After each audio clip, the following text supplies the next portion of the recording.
सोमवार 8 मार्च 2021 को पूरा देश महिला दिवस मना रहा था और महिलाओं को तरह तरह के उपहार दिए जा रहे थे, उनको सम्मानित किया जा रहा था, उनको उन महिला शक्ति के लिए उनको काफ़ी सारे उपहार दिए जा रहे थे। लेकिन महिलाएं अपने अधिकारों के लिए आवाज़ उठाने में सक्षम नहीं है। ऐसा नहीं है कि ये मामला यहीं ख़त्म हो गया कि महिलाओं को उपहार दिए, उनको सम्मानित किया और सब कुछ ठीक हो गया।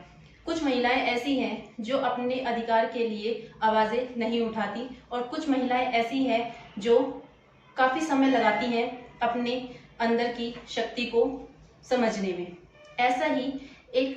ऐसी एक कहानी मैं आपको सुनाने जा रही हूँ जिसमें एक महिला उत्तर प्रदेश की रहने वाली है और 27 साल बाद अपनी चुप्पी तोड़ती है और अपनी सारी बातें सोशल मीडिया के जरिए सबको बताती है। आदाब, नमस्कार, सत श्री अकाल। आज की जो सच्ची घटना मैं आपको सुनाने जा रही हूँ, ये सच्ची घटना है उत्तर प्रदेश के शाहजहांपुर की। 1994 की बात है। एक 12 साल की लड़की जो अपनी बहन और जीजा के साथ शाहजहांपुर में रह रही थी और उसके माता पिता नहीं थे और इसी वजह से वो उन दोनों के साथ में रहना शुरू कर देती है। एक 12 साल की बच्ची जिसे कुछ भी समझ नहीं थी, उसके बहन और जीजा अपने काम पर सुबह के समय निकल जाया करते थे और शाम तक वापस लौटा करते थे। पड़ोस में रहने वाले 2 सगे भाई उस 12 साल की बच्ची के साथ में खेलने आ जाया करते थे और एक दिन ऐसा होता है कि बहन और जीजा जब अपने काम पर जाते हैं तो वे दोनों सगे भाई उसके पास खेलने आते हैं और खेलने खेलने में उसे तरह तरह से उसको छूना शुरू करते हैं। लेकिन एक 12 साल की बच्ची उनके छूने को समझ नहीं पाती और एक दिन ऐसा आता है कि दोनों भाई तमंचा लेकर उसके पास आते हैं और उसके साथ शारीरिक संबंध बनाते हैं और उसे यातनाएं देते हैं। जब वो लोग उसके साथ वो गंदा काम करते हैं तो उसके बाद दोनों उसे काफ़ी ज़्यादा डराते हैं और कहते हैं कि अगर तुमने ये बात अपनी बहन और जीजा को बताई तो तुम्हें भी मार देंगे और तुम्हारे बहन और जीजा को भी। घर में आग लगा के तुम सबको ऐसे ख़त्म करेंगे कि किसी को भनक भी नहीं होगी। एक 12 साल की बच्ची जिसे इतनी बात कही होगी तो वो इतनी बुरी तरीके से डर जाती है कि ना वो इस बात को अपनी बहन को बताती है और ना ही जीजा को। 1 साल तक वो दोनों भाई उसके साथ इसी प्रकार ये गंदा खेल खेलते रहते हैं। एक दिन वो लड़की काफ़ी ज़्यादा बीमार हो जाती है और उसके बहन और जीजा उसे अस्पताल लेकर पहुंचते हैं। जब दोनों उसे अस्पताल लेकर पहुंचते हैं तो उस बच्ची के काफ़ी ज़्यादा टेस्ट करे जाते हैं। टेस्ट करने के बाद जब रिपोर्ट आती है तो डॉक्टर्स भी काफ़ी ज़्यादा हैरान और परेशान थे कि ऐसा कुछ एक 12 साल की बच्ची के साथ हो सकता है। जब वो ये सारी बात उसके बहन और जीजा को बताते हैं तो वो भी सोचने लगते हैं और उनके पैरों तले से ज़मीन खिसक जाती है। डॉक्टर बताते हैं कि वो 12 साल की बच्ची गर्भवती है। जब ये बात बहन और जीजा सुनते हैं तो वो डॉक्टर से कहते हैं क्या हम इसका गर्भपात करवा सकते हैं। लेकिन डॉक्टर इस बात के लिए नामंजूरी देते हुए बोलते हैं कि बच्ची अभी नाबालिग है और उसकी उम्र महज 12 वर्ष की है, ये सब इसके साथ नहीं कर सकता। अगर हम ऐसा काम इसके साथ में करेंगे तो बच्ची की जान चली जाएगी। ये सुनकर बहन और जीजा बच्ची को घर लेकर वापस आ जाते हैं। घर आने के बाद बच्ची से प्यार और दुलार से पूछा जाता है कि ऐसा उसके साथ किसने किया। बच्ची काफ़ी ज़्यादा डरी हुई, सहमी हुई थी और वो ज़्यादा जिद करने पर बताती है कि पड़ोस में जो 2 लड़के उसके साथ खेलने आते हैं वो उसके साथ ऐसा काफ़ी दिनों से कर रहे हैं। ये बात पता चलने पर बहन और जीजा उन दोनों के घर जाते हैं और घर जाने पर उनसे बात करते हैं। जब बहन और जीजा उनसे बात करते हैं तो दोनों भाई उनको डराते धमकाते हैं और उनको मारने की धमकी देते हैं और उसके का गर्भपात करवाने के लिए बोलते हैं। बहन और जीजा काफ़ी ज़्यादा डर जाते हैं और शर्म के कारण वहां से जगह छोड़कर चले जाते हैं, दूसरी जगह बस जाते हैं। वहां जाने के कुछ ही समय बाद बच्ची जब 13 साल की होती है वो एक बेटे को जन्म देती है। लेकिन छोटी उम्र में बच्चे को जन्म देना उसके लिए काफ़ी ज़्यादा कठिन था। बच्चे को जन्म देने के बाद बच्ची ने उसकी शक्ल तक भी नहीं देखी थी। एक ऐसा परिवार जिसकी कोई औलाद ही नहीं थी, जो उधमपुर हरदोई में रहने वाला परिवार था, उसको बेटा गोद दे दिया जाता है। गोद देने के बाद बच्ची को वो दोनों बहन और जीजा दूसरी जगह लेकर जाते हैं और जैसे जैसे समय बीतता है बच्ची को पढ़ाई में लगा देते हैं ताकि उसकी पढ़ाई पूरी हो सके। 6 साल बाद जब बच्ची 19 या 20 साल की होती है, उसके लिए एक लड़का देखा जाता है जो गाजीपुर का होता है। उसके साथ उसकी शादी कर दी जाती है। दोनों की शादी के बाद एक बेटा होता है। 7 साल इसी तरह हंसी खुशी से बीत रहे थे, पूरा परिवार खुश था। उसने अपनी पत्नी को बच्चलन कहना शुरू कर दिया और उसके चरित्र पर काफी ज्यादा उंगलियां उठानी शुरू करी। इतना करने पर भी पति शांत नहीं हुआ। उसने हाथ पकड़कर अपने उसके बेटे और उसे घर से बाहर निकाल दिया। लेकिन एक मजबूर माँ, जिसके माँ और बाप दोनों नहीं थे, वो उस बच्चे को लेकर कहाँ जाती। लेकिन उसकी पढ़ाई, थोड़ी बहुत उसने पढ़ाई करी हुई थी जिसके जरिए वो एक नौकरी करती है और लखनऊ शहर में जाकर बस जाती है। लेकिन दर्द का समय अभी शुरू ही हुआ था कि एक और दर्द का सिलसिला अभी बाकी था जो उसके ऊपर पड़ना था।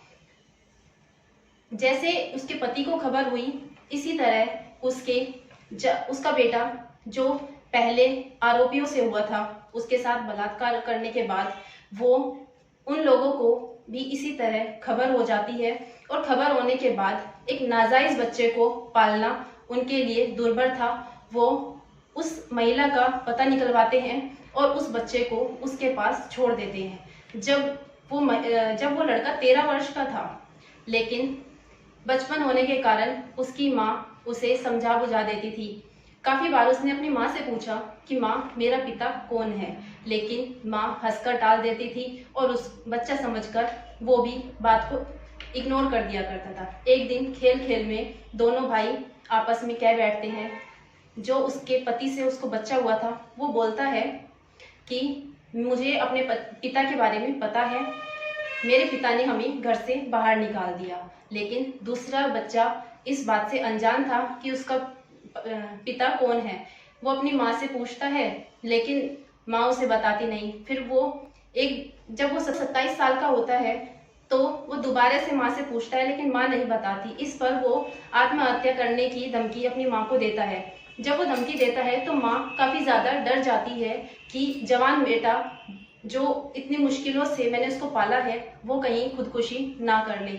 इतना कहना था कि माँ ने सारी कहानी उसको बयां कर दी। जब उसने अपनी माँ की कहानी सुनी तो बेटा काफी ज्यादा परेशान हुआ और अपनी माँ से कहता है कि मुझे इनके आरोपियों को सजा दिलवानी है, और माँ उसकी बात पर हाँ करती है। लेकिन यहाँ एक दिक्कत और थी, एक परेशानी और आ रही थी उस माँ के सामने। वो अपने बेटे से कहती है कि बेटा, मुझे तुम्हारे पिता के बारे में ये नहीं पता कि 2 आदमियों ने मेरे साथ ये गंदा खेल खेला था, उनमें से कौन तुम्हारा पिता है। लेकिन वो अपनी माँ से उस हुए हादसे को लेकर केस लड़ने के लिए बोलता है, जिस पर 2021 जनवरी से वो माँ, उसको 6 महीने लगते हैं अपनी चीख पुकार पुलिस तक पहुंचाने में। रोज थाने जाती, लेकिन उसकी कोई भी रिपोर्ट दर्ज नहीं कर रहा था।